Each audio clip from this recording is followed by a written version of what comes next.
mortality over time has tended to be considered an indicator of the development of society, really, and it's a very sensitive measure of the socioeconomic conditions in which children are being born and growing up.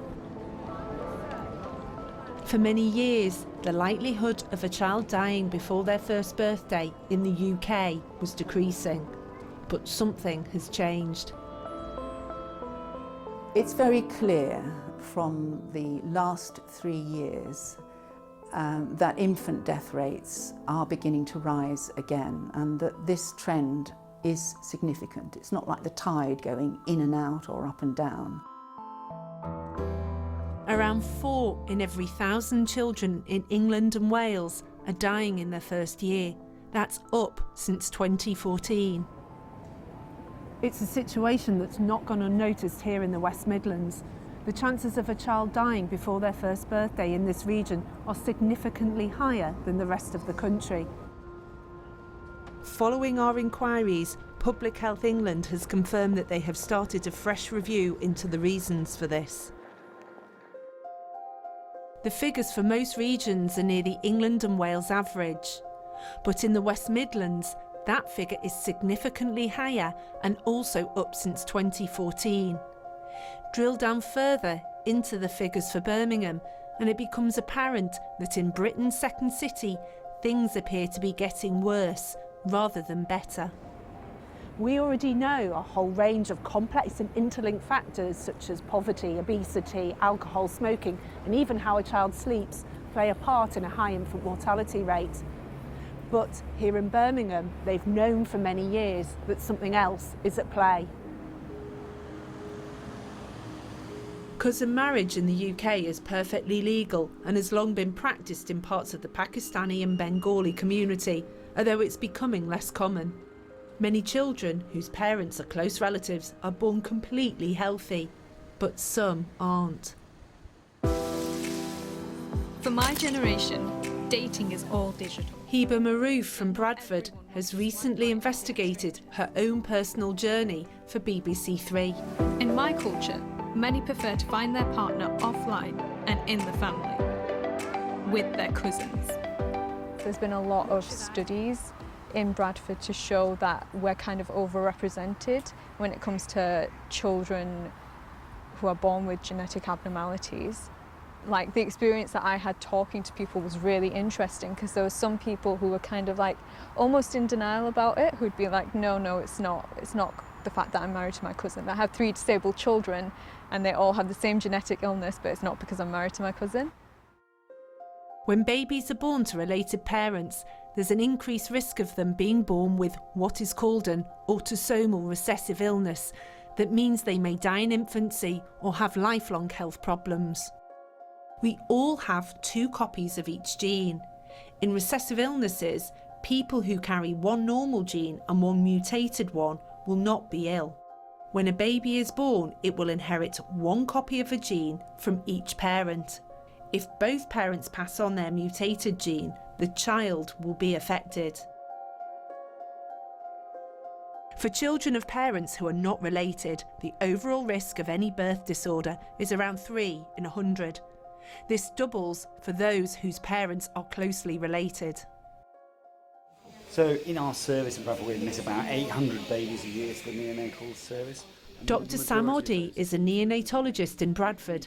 His unit looks after babies born with these very severe illnesses. I look after newborn babies, and the parents of newborn babies often feel responsible for their baby's illness, no matter what the cause. But there's a very strong kind of guilt and stigma associated with genetic disease in whatever community and whatever the cause. There's no question that congenital anomalies are part of the underlying explanation for excess infant mortality in certain parts of the country. That's very clear. And those who suggest that's not the case are willfully not seeing the obvious.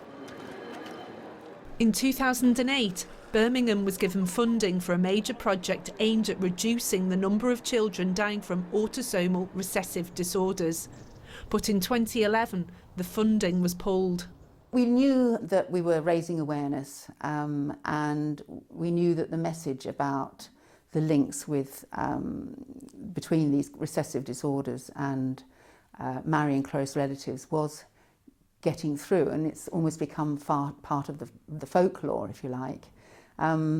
But in terms of people coming forward for genetic testing, and in terms of the reduction of deaths due to these recessive disorders, I don't think we were able to illustrate, because the programme only ran for 3 years, that we'd had a major impact on outcomes.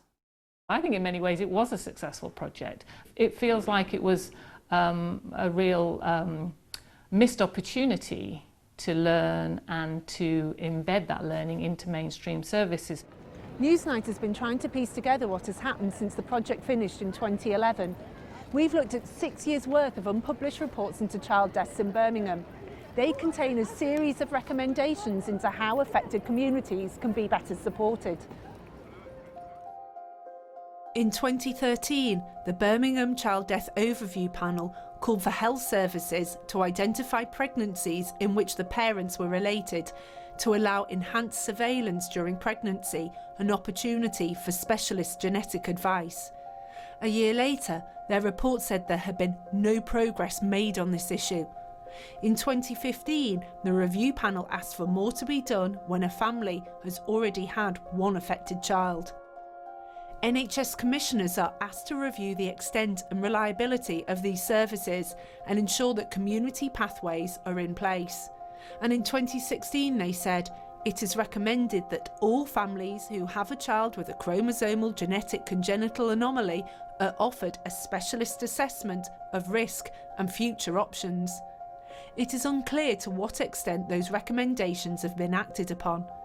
But what we do know is that despite the effects of consanguineous relationships, that's one between close relatives, having been known about here for decades, Birmingham's most recent public health report referred to it as an unresolved local debate.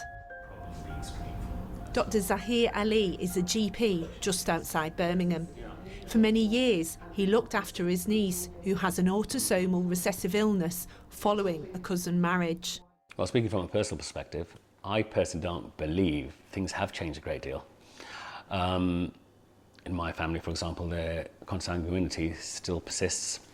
The risks involved are very often put aside or just not acknowledged as perhaps they should be. I think it's disappointing because the evidence is very clear, and what's unresolved is how best to approach it. But it's no good hiding your head in the sands. It is there. And I would say it's not just the question of how many babies die, but it's also the suffering, the loss and the disabilities that are caused if a child does survive after the first year of life, to those parents and to those families. Few argue in favour of banning the marriage of cousins or other close relatives. Children born to older mothers carry an increased risk of illness too, but nobody would suggest older women shouldn't have children. So how can the risks be sensitively raised? My documentary probably reached a lot of people my age, and it probably appealed to them because they saw someone who looks like them on TV talking about something that they know about or might affect them. Because usually if my documentary was presented by an English blonde girl. Me. Yeah, by you. Yeah. It probably wouldn't appeal as much because they'd be like, automatically in your head you're kind of like, oh well, you don't have first-hand experience, or you haven't lived in that environment, so you're obviously not more suited to do that. Experts say there is some good work to help support communities going on around the country, but it's patchy, and more needs to be done to support the health needs of ethnic minority groups as a whole.